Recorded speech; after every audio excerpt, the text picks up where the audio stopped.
नमस्कार मित्रों। तो आइए हमारी आपकी आज फिर मुलाकात हो गई। और जैसा कि जब तक परमात्मा और ईश्वर की मर्जी है, हमारा आपका ये सिलसिला चलता ही रहे। तो आइए आज बात करने वाला हूं मैं नवम भाव, और मैंने ऊपर नवम भाव ही लिखा है। तो नवम भाव सभी घरों में जाएगा तो कैसा फल देगा, उस पर आज चर्चा हम लोग करेंगे।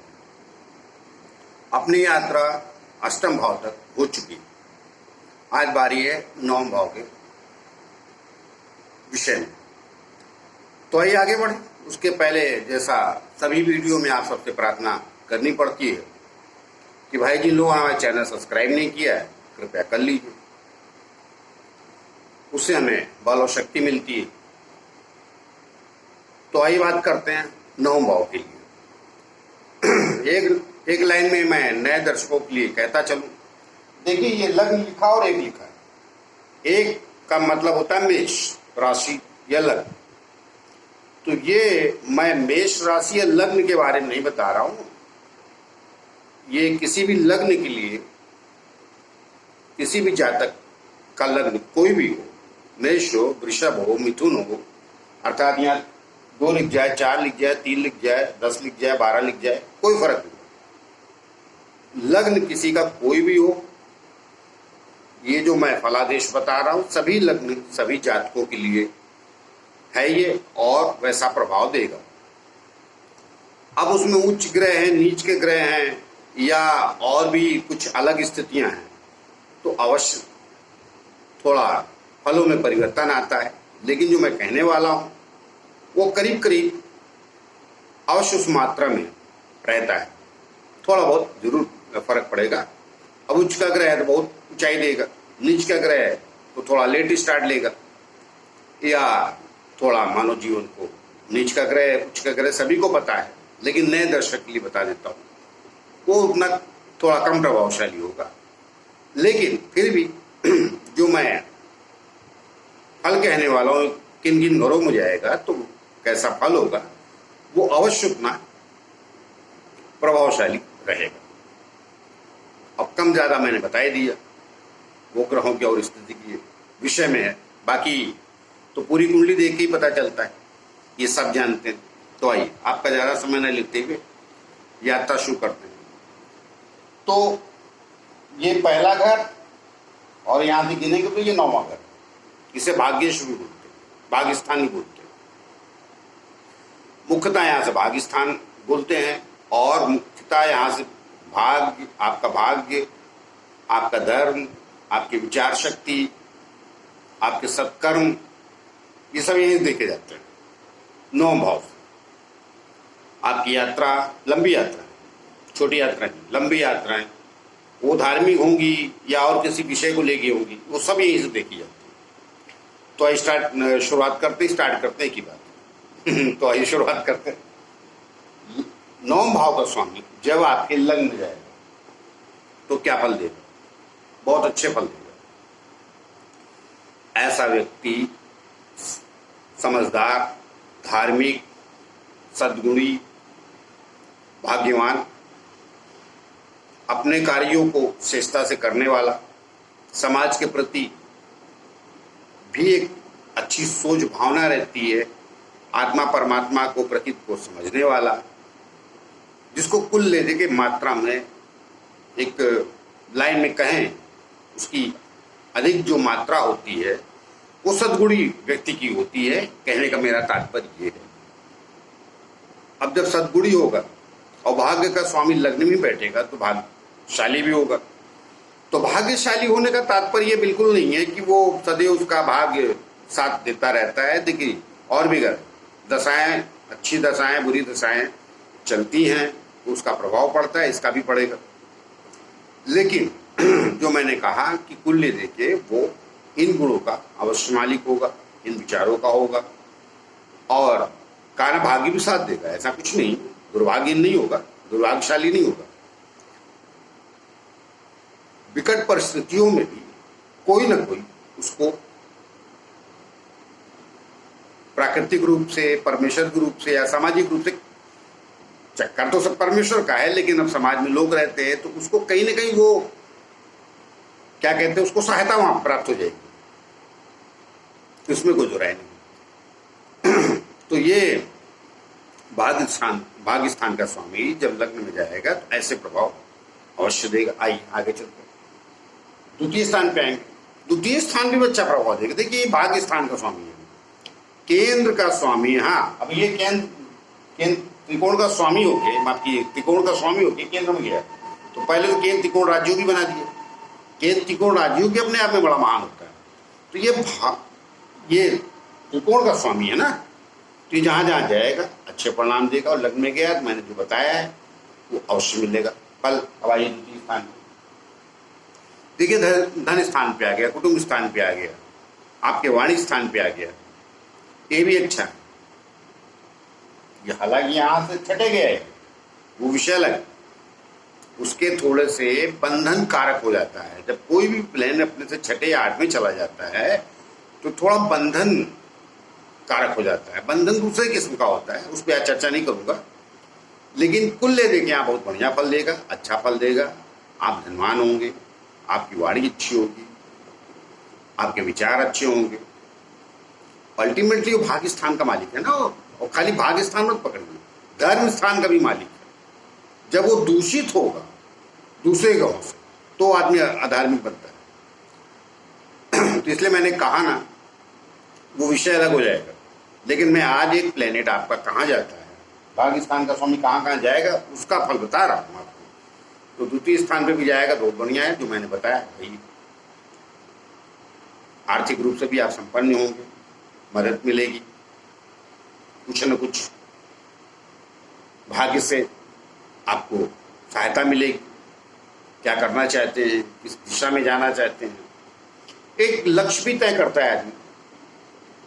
भाग्य स्थान का स्वामी जहां जहां जाता है, मैंने कहा जब सद्गुणी हो जाएगा तो उसे सब पता रहता है, वो लोभ ही नहीं होता ना। भाग्य स्थान का स्वामी लग्न में गया, द्वितीय स्थान में गया, क्योंकि सेल्फ रिस्पेक्ट का भी करे, तो ऐसा व्यक्ति अपने सम्मान का आदर करेगा और दूसरों को भी सम्मान का करेगा। तो कुल ले देखिए यहाँ भी बहुत अच्छा, द्वितीय स्थान में भी, आइए तृतीय स्थान में। अब देखिए तृतीय स्थान में भी आ गया, ये पराक्रम स्थान है, तो यहाँ भी भाग्य का स्वामी अच्छा ही फल देगा। भाइयों से आपका सुखी रहेंगे, भाई का तात्पर्य भाई बहनों से, तो उनसे सुखी रहेंगे आप। भाई बहन भी होंगे आपके, आपको वो मान भी देंगे, सम्मान भी देंगे, आप भी उनसे प्रेम करेंगे। और वहां का स्वामी बैठा स्वयं अपने घर को देखता है तो भाग्यशाली आप फिर से बनाएगा यहां भी बैठ के। तो यहाँ का पराक्रम जो होगा वो सामाजिक हित के लिए, अच्छे गुणों के लिए, अच्छे विचार को लेते हुए होगा। तो यहाँ भी मैं पराक्रम स्थान में जनरली ग्रहों को थोड़ा कुछ कमतर बोलता हूं, लेकिन यहाँ मैं नहीं कहूंगा, यहाँ बढ़िया, यहाँ जरा जी। अब देखिए, अब सुख स्थान का स्वामी यहाँ से, सुख स्थान यहाँ से अष्टम हो गया, मगर गया तो सुख स्थान। त्रिकोण का स्वामी केंद्र स्थान में गया, तो पहले तो केंद्र त्रिकोण राज्यों भी अपने आप में बड़ा राज्य होता है।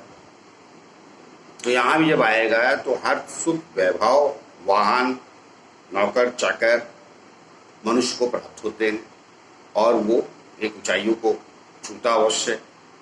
एक दिन वो जिसको कहते हैं समाज में दिखता है। तो यहां भी हर किस्म की सुख सुविधाएं और धार्मिक भी होगा। कहने का मतलब इसका जो कर्म होगा वो सामाजिक मान्यताओं को, नियम कानून को मानने वाला जो होता है वैसा होगा। और बाकी सब सुख संपन्नता मिलेगी यहाँ, उसमें कोई दो राय बिल्कुल नहीं। हमने कहा अपने स्थान से छठा आठवां जब कोई प्लेनेट चला जाता है तो कुछ बंधन कारक हो जाता है, उसमें मैं फिर कभी चर्चा कर लूंगा।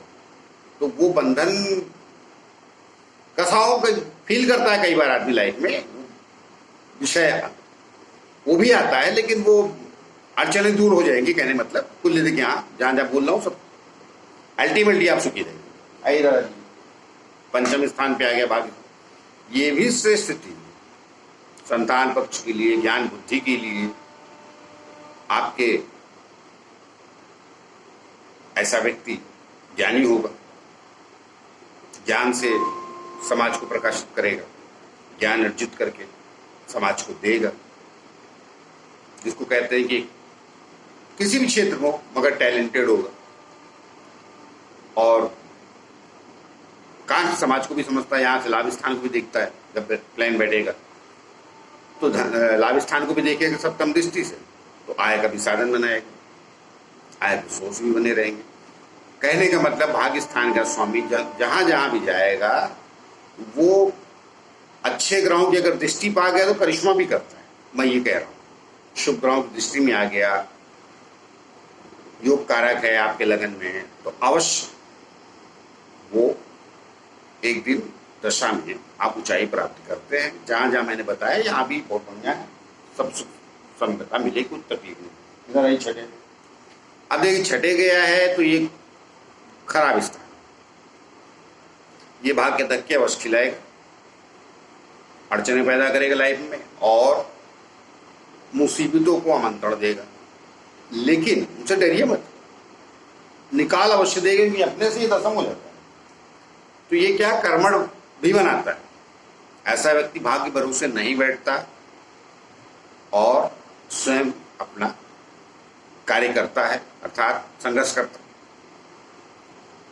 लेकिन वो गया तो छठे, तो गलत स्थान पे जब कोई प्लेनेट चला जाता है तो उस स्थान के दुख तो निश्चित है।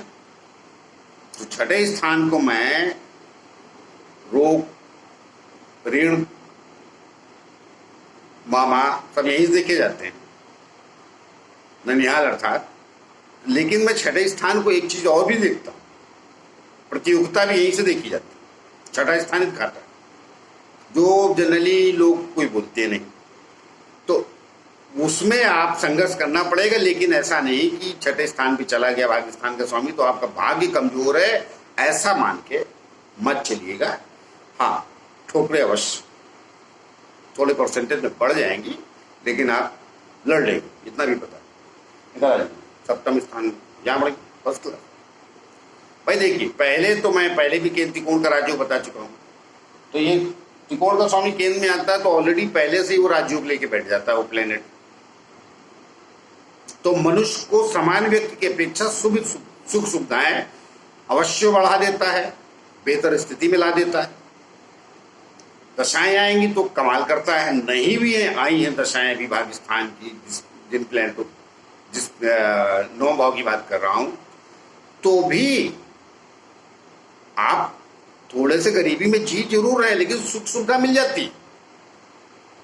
ऐसा कुछ नहीं कि आप वंचित हो जाएंगे अच्छे भोजन से, अच्छे रहन सहन से। नहीं। छोटे समय के लिए कहीं किसी और बहुत ही खराब ग्रह की दशांतर दशा चले तो विषय अलग है, नहीं तो दशा भी नहीं आएगी भाग्य स्थान के स्वामी की, तो भी आपको काफी कुछ ऑटोमेटिक थोड़ी सी सपोर्टर जिसको कहते हैं ना, वो मिलते रहते अगर अच्छे स्थानों पर गया।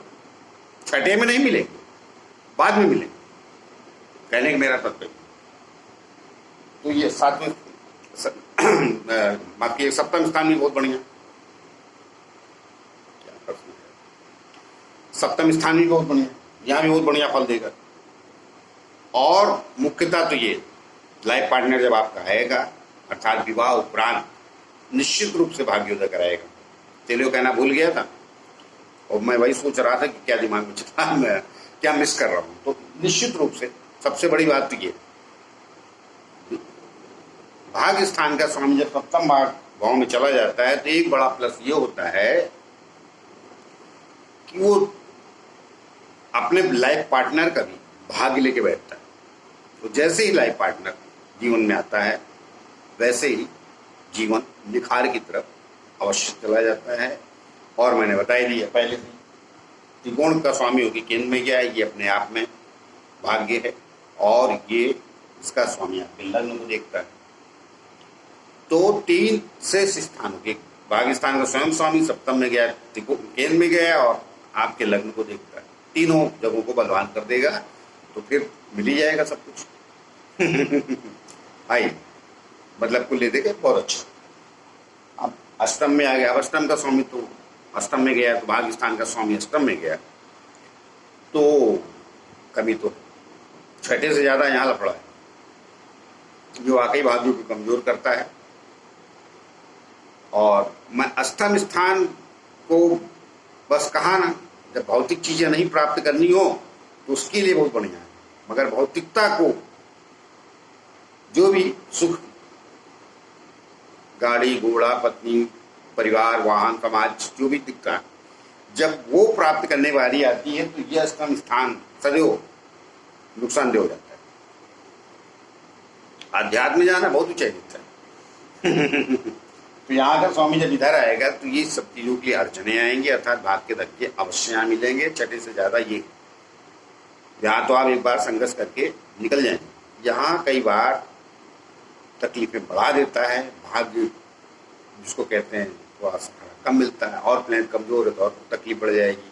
केंद्र कोण के दूसरे प्लान कमजोर है तो और तकलीफ बढ़ जाएगी। अगर वो मजबूत हैं तो कोई डरने वाली परेशानी वाली बात नहीं है, याद भी निकल जाएंगे। क्योंकि मैंने हर वीडियो में तो नहीं, लेकिन लगभग सभी वीडियो में मैं ये एक बात जरूर कह देता हूँ कि भाई देखिए, एक प्लेनेट मनुष्य के जीवन को नहीं संवारता। प्लेनेट हैं 8, माफ कीजिएगा 9, 7 दिखते हैं तो छायाग्रह राहु केतु, और घर है 12, उनसे पूरा विस्तार होता है आपकी लाइफ का, वो सब पकड़ा जाता है। लेकिन अभी मैं एक प्लेनेट की बात कर रहा हूं तो वो फल अवश्य मिलेगा उसका, तो यहाँ भाग को कमजोर करेगा। मैं इसको अच्छा नहीं कहूंगा। जिनका है थोड़ा निराश होने की जरूरत है, बाकी प्लेनेट देखें, अगर वो अच्छे हैं तो कोई तकलीफ नहीं, यहाँ से भी निकल जाएंगे। दादाजी अब अपने घर का स्वामी अपने घर में आ गया, पाकिस्तान का मालिक पाकिस्तान में बैठा है, तो कहने क्या है, आप परम भाग्यशाली, करेंगे कम भाग्य से मिल जाएगा। लोग 10 बार पढ़ के कंपटीशन प्राप्त करेंगे, मतलब कंपटीशन क्लियर करेंगे, आप एक ही बार में कंप्लीट करेंगे और शायद रिजल्ट आपके फेवर में आ जाए। ये होता है भाग्य, क्योंकि जो आदमी पढ़ के जाता है वही क्वेश्चन आ गया और याद भी रहे। तो ऐसा एग्जाम में मैंने बताया है, और जीवन में भी ऐसे ही रहे कि आप किसी से मिलने गए, पहली मुलाकात हो गई आपकी और उस आदमी ने आपका फेवर भी ले लिया। अक्सर आपने देखा है ऐसा, जिनका थोड़ा कमजोर होता है भाग, वो 2-3 बार संघर्ष कराता है, 3-4 मुलाकात करता है, चौथी बार उसको रिजल्ट मिलता है। तो ज्यादातर लोगों की कुंडलियां 2-3 अटेम्प्ट के बाद वालों की है संसार में। फर्स्ट अटेम्प्ट वालों की बहुत कम होती है। तो जिनका यहाँ पाकिस्तान का मालिक बैठा है तो कहते हैं ना, फर्स्ट अटेम्प्ट में थोड़ा मिल जाएगा, कर्मिश भी अच्छा है, पक्का मिल जाएगा। तो खाली भाग्य स्थान ही नहीं, कर्म स्थान, सुख स्थान, सब स्थान, पराक्रम सब, तो जिनका यहाँ बैठा है वो भाग्य भरोसे ना बैठे, मिल जाएगा भाग्य से, लेकिन समाज में दिखेंगे तो मिलेगा ना। तो कर्म विहीन बनने की जरूरत नहीं, लेकिन ये अच्छा है, जिसको कहते हैं भाग्य भरोसे नहीं बैठे तो बेहतर है।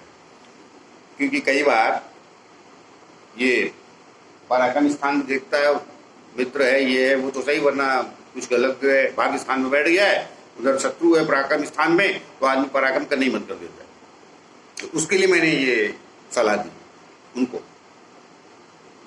तो वो कर्मठ हो अवश्य रहिए, हाँ तो मिल जाएगा। कुल लेकर बहुत बढ़िया दादाजी। अब देखिए यहाँ कर्म स्थान पे आ गए, सबसे श्रेष्ठ स्थिति यही कि भाग्य स्थान का स्वामी कर्म स्थान में चला, ऐसा व्यक्ति राज्यमान पूजनीय, वो लग्न में भी देता है, पूजनीय लग्न भी बनाता है, लग्न स्थान पे भी 9 भाव का स्वामी जाता है, तो मनुष्य सामाजिक इज्जत बहुत मिलती है, यहाँ भी मिलेगी सामाजिक इज्जत, अच्छे कर्मों में प्रवृत्त, कर्म एक श्रेष्ठता प्राप्त करता है, ऊंचाई प्राप्त करता है। कुल ले देकर जिसको अच्छे गुणों का सम्मान जो प्राप्त होता है संसार में, जो जाना जाता है, 9 भाव का स्वामी कर्म स्थान में जाएगा तो अवश्य दिलाता है, इसमें कोई दो राय नहीं है। और बहुत श्रेष्ठ फल देता है, क्योंकि भाग्य और कर्म दोनों एक हो गए, मिल गए, तो मनुष्य कर्मठ भी होता है, उतना ही होता है और भाग्यशाली भी होता है। तो यश कीर्ति एक दिन अवश्य मनुष्य की फैलती है, इसमें कोई दो राय नहीं है, ये बाकी बात है। और ज़्यादा विशेष कहने के लिए है नहीं, मैंने एक 2-3-4 लाइनों में सब कह डाला, कम शब्दों में, तो बिल्कुल श्रेष्ठ है, निश्चित।